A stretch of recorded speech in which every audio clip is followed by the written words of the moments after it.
So గత కొద్ది రోజులుగా మన సుబ్బారావు గారు బాధితుల తరపున పోరాడుతున్నారు. అసలు ఆయన ఎందుకు పోరాడుతున్నారు, దేనికి పోరాడుతున్నారు, ఆ కేసు ఎంతవరకు వచ్చింది అనేది ఆయన మాటలో తెలుసుకుందాం. సుబ్బారావు గారు నమస్తే. నమస్కారం అండి. చెప్పండి అండి, ఎంతవరకు వచ్చింది కేసు?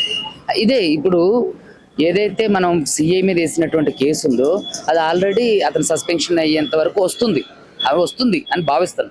అదేవిధంగా ఇప్పుడు ఏదైతే మంగళి ఇష్యూ ఉందో కొంతమంది పేడ్ బ్యాచ్లు వచ్చేసి రోడ్డు మీదకి వచ్చి అరిచేస్తున్నారు, పూసేసుకుంటున్నారు. వీళ్ళందరూ ఈ కొత్త బిచ్చగాళ్ళందరూ ఎవరు అనేది నాకు అర్థం అవుతుంది. నేను ఏమంటున్నానంటే, మీకు నిజంగా ఆవిడ ఫోన్ చేసి ఆవిడ చిల్లర కోసం కక్కుర్తి పడుకోకుండా ఎవరైతే బాధితులు ఉన్నారో బాధితుల తరపున పోరాటం చేయడానికి మీరు సిద్ధపడండి. 80% మంది బాధితులు ఉన్నారు. ఈరోజు మీడియాలో ఉన్నటువంటి న్యూస్ చూడమని చెప్పండి. ఇప్పుడు మంగ్లీ చెప్పింది విని ఈరోజు ఎవరైతే ఈ పేడ్ బ్యాచ్ ఉండి మాట్లాడుతున్నారో వాళ్ళందరూ లీగల్ కాన్సిక్వెన్స్ ఎదుర్కోవాల్సి వస్తుంది. నేను ఏమంటానంటే, ఎక్కడ తప్పు జరిగింది, మంగ్లీ చెప్పింది వినొద్దు. ఎక్కడ తప్పు జరిగింది, ఎంతమంది బాధితులు ఉన్నారు, ఎన్ని వీడియోలు వస్తున్నాయి. ఆఖరికి మంగ్లీ వాళ్ళ తమ్ముడు శివ ఉండు, ఆ శివ అండ్ అదే విధంగా రమావత్ మధు డ్రైవర్ కూడా ఒక వీడియో రిలీజ్ చేయడం జరిగింది. మీరు చూసారు అందరూ కూడా. ఏంటి, మంగ్లీ అక్క ఎప్పుడు వచ్చేది, మంగ్లీ అక్కే ఉండేది, వాళ్ళు రూమ్ లో మాట్లాడుకునేది, ఆఫీస్ రూమ్ లో మాట్లాడుకునేది, మంగ్లీ అక్క వాళ్ళ తమ్ముడు వచ్చేది, డబ్బులు తీసుకెళ్లేది. మా తమ్ముడు కాదు, ముఖం చూడండి అని చెప్పేసి అది వేరు. అయితే డబ్బులు లెక్క పెట్టేది భరత్ చౌహాన్. కొంతమంది మీడియాలో ఏం చేశారంటే భరత్ చౌహాన్ అని రాబోయే మన శివ అని రాశారు. అది పొరపాటున మీడియాలో పడింది. కానీ డబ్బులు లెక్క పెట్టేది భరత్ చౌహాన్, కానీ డబ్బులు మొత్తం తీసుకెళ్లేది మాత్రం శివ. మీరు ఈ రోజు అలా డ్రైవర్ వీడియో కూడా చూసుకున్నట్లయితే నేను చెప్తున్నా, ఇక్కడ ఏంటంటే ఎందుకు అడ్వకేట్ సుబ్బునే టార్గెట్ చేశారు? Advocate Subbu on behalf of clients తరపున మాట్లాడుతాడు. Advocate Subbu on behalf of clients తరపున ఫైట్ చేస్తాడు. మీకు దమ్ము ఉంటే మంగ్లీ గారికి నేను ఓపెన్ ఛాలెంజ్ చేస్తాను. ఎందుకు ఇంతవరకు మీ పేరు చెప్పి, సరే మీరు లేదంటున్నారు కదా, మీ పేరు చెప్పి వ్యాపారం చేసి, మీ పేరు చెప్పి కోట్లలో వసూలు చేసిన మీ తమ్ముడు శివాని కానీ, తర్వాత రమావత్ మధుని కానీ, అదేవిధంగా శైలజ చౌహాన్, భరత్ చౌహాన్ మీద ఎప్పుడు ఇంతవరకు ఎందుకు కేసు పెట్టలా? డీజీపీ గారి దగ్గరికి వెళ్ళినా అడ్వకేట్ సుబ్బు మీద కంప్లైంట్, అదేవిధంగా సిపి సజ్జనార్ దగ్గరికి వెళ్ళినా అడ్వకేట్ సుబ్బు మీద. అడ్వకేట్ సుబ్బు మిమ్మల్ని ఎప్పుడైనా బహిరంగంగా విమర్శించడా, మిమ్మల్ని ఎప్పుడైనా తిట్టిండా, మిమ్మల్ని వ్యక్తిగత గౌరవానికి భంగం కలిగించిండా, మిమ్మల్ని ఎప్పుడైనా రోడ్డు మీదకి లాగిండా, లేదంటే నిరాధారమైన ఆరోపణలు ఎప్పుడైనా చేసిండా? లేదు కదా. ఎందుకని మరి అడ్వకేట్ సుబ్బుని మీరు టార్గెట్ చేస్తున్నారు? అడ్వకేట్ సుబ్బు ఎప్పటికీ కూడా భయపడడు, అడ్వకేట్ సుబ్బు లొంగడు. మీరు డబ్బులు ఆఫర్ చేసినా నేను లొంగలేదు, మీరు ఎంతో మంది పెద్ద పెద్ద వ్యక్తులతో ఫోన్ చేసినా నేను లొంగలేదు, మీరు సెంట్రల్ మినిస్టర్ పేరు చెప్పినా నేను లొంగలేదు, ఒక ఎమ్మెల్యే తండ్రితో ఫోన్ చేసినా నేను లొంగలేదు. ఖచ్చితంగా ఇప్పటికీ లొంగను. బాధితులకి ఎండ్ ఆఫ్ ద డే వరకు ఉంటా, వాళ్ళకి న్యాయం చేస్తా. ఖచ్చితంగా నిందితులందరినీ కూడా ఊచలు లెక్క పెట్టేటట్టు చేస్తా. అదేవిధంగా పంజాగుట్ట సిఐ ప్రవర్తించిన తీరు మీద కూడా ఈరోజు హైకోర్టు జడ్జి గారు సీరియస్ అవడం జరిగింది. ఎప్పుడు మీరు ఏ సీసీటీవీ ఫుటేజ్ ప్రిజర్వ్ చేస్తారని అడిగారు. జీపీ గారు ప్రిజర్వ్ చేసి సబ్మిట్ చేస్తామని అన్నారు.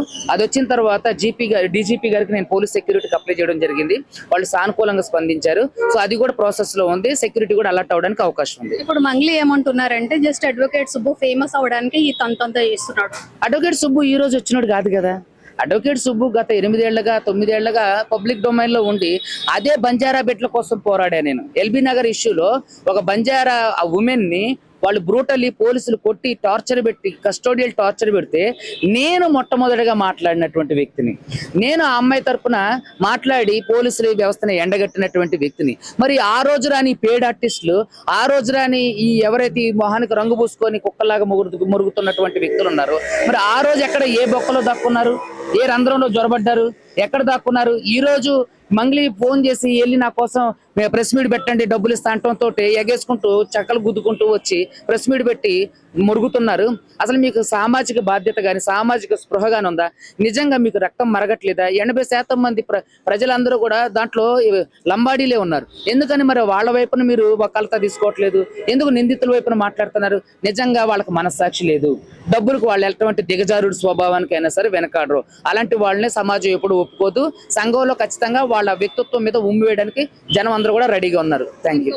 ఇంకొక క్వశ్చన్, పిఎస్ ఈ మధ్య కొత్తగా వచ్చిన వాళ్ళందరికీ బ్రీత్ అనలైజర్ టెస్ట్ ఏమైనా పెట్టారా? అదే కదా సిగ్గుచేటు. పోలీస్ వ్యవస్థ సిగ్గుపడాలి ఆ విషయంలో. నేను ఎంటైర్ పోలీస్ వ్యవస్థ సిగ్గుపడాలి. ఎందుకు అనంటే, బాధితుల తరపున కంప్లైంట్ చేయడానికి వచ్చినటువంటి ఒక అడ్వకేట్ ని బ్రీత్ అనలైజ్ టెస్ట్ చేయడం అనేది నిజంగా అది చాలా అవమానకరం. పోలీస్ వ్యవస్థ సిగ్గుతో తలదించుకునే సంఘటన అది. చరిత్రలో ఎన్నడూ లేని విధంగా ఇలా జరగడం అనేది మొదటిసారి. సో దాని మీద హైకోర్టు అక్షంతలు వేయడం జరిగింది, హైకోర్టు సీరియస్ అవడం జరిగింది. అదే విధంగా సిఐ గారిని పర్సనల్ గా అపీర్ అవడం అని జరిగింది. అదే విధంగా ప్రతివాదులు ఎవరైతే ఉన్నారో వాళ్ళందరికీ నోటీసులు ఇవ్వడం కూడా జరిగింది. ఖచ్చితంగా వెరీ సూన్ సిఏ గా సస్పెండ్ అవడానికి అవకాశం ఉంది. ఇంకొకటి లాస్ట్ క్వశ్చన్ అండి, మంగ్లీ మీద ఎవరు కొంచెం తేడాగా పోస్ట్ పెట్టారని చెప్పేసి అప్పటికప్పుడు తీసుకొచ్చి లాక్కొచ్చి లోపలేస్తారు వాళ్ళు. అవును, మరి ఇంత ఇష్యూ జరుగుతున్నా పోలీసులు అనే వాళ్ళకి కనిపించట్లేదు, వినిపించట్లేదు. కనిపించట్లేదు. నేను అదే చెప్తున్నా, నిజంగా ఎవడో ఒక అబ్బాయి పాపం ఒక యూట్యూబరు ఆవిడ మీద ఏదో చేస్తే వెళ్ళి సిపి సజ్జనార్ని కలిసి వాడిని కొట్టించి పోస్ట్ డిలీట్ చేయించినటువంటి మంగ్లీ మరి ఆవిడ లేదు అంటుంది. ఆవిడ ఖచ్చితంగా ఉంది, ఆవిడ లేదు అంటుంది. మరి లేనప్పుడు నీ పేరు చెప్పి దందా చేసినటువంటి వారి మీద ఎందుకు కేసు పెట్టట్లేదు? నీకు దమ్ముంటే మంగ్లీ గారిని నేను డైరెక్ట్ క్వశ్చన్ చేస్తాను. ఎందుకు వాళ్ళ మీదకి సమాజం అంతా అడుగుతుంది, కామెంట్ల రూపంలో అడుగుతుంది. ఈరోజు సమాజంలో ఉన్న ప్రజలందరూ కూడా బాధితుల పక్షాన్ని నిలబడి పోరాటం చేస్తున్నారు, నాకు సపోర్ట్ చేస్తున్నారు, నాకు మద్దతు తెలుపుతున్నారు. మరి ఎందుకని ఇంతవరకు మంగ్లీ గారు కేసు పెట్టలా? మంగ్లీ గారు ఎక్కడికి బారిపోయారు? వాళ్ళ తమ్ముడు ఎక్కడికి బారిపోయింది? ఎందుకు అప్ స్కాండ్ లో ఉన్నారు? దమ్ముంటే మీడియా మీదకి వచ్చి ప్రతిరోజు వాళ్ళు అప్డేట్ చెప్పాలి కదా, వాళ్ళకి ఆ బాధ్యత ఉంది కదా, నైతిక బాధ్యత ఉంది కదా. వాళ్ళే నిందారోపణ ఎదుర్కొంటున్నారు కదా. ఎందుకని ఇంతవరకు మరి వాళ్ళు ఇంకా ఏం మాట్లాడలేదు? ఎందుకని పేడ్ ఆర్టిస్ట్ని పంపించి డబ్బులు ఇచ్చి ప్రెస్ లో ఎందుకు మాట్లాడిస్తున్నారు? నిజంగా నీకు దమ్ము ఉంటే నేను ఒకటే చెప్తున్నా, వీళ్ళందరికీ కూడా నేను వచ్చే సలహా ఏంటంటే, నిజంగా ఇప్పుడు ఎవరైతే మాట్లాడుతున్నటువంటి వ్యక్తులు ఉన్నారో మీకు మనస్సాక్షి ఉంటే ఎవరైతే బాధితులు ఉన్నారో వాళ్ళ పక్షాన్ని రావడానికి ప్రయత్నం చేయండి. అంతేగాని డబ్బులు తీసుకొని పేడ్ ఆర్టిస్ట్ లాగా ఉండకండి. అలా అయితే మీరు సినిమా ఆర్టిస్టులకి ఏది జూనియర్ ఆర్టిస్టులకి వెళ్ళండి, ఇంకా అక్కడ ఎక్కువ డబ్బులు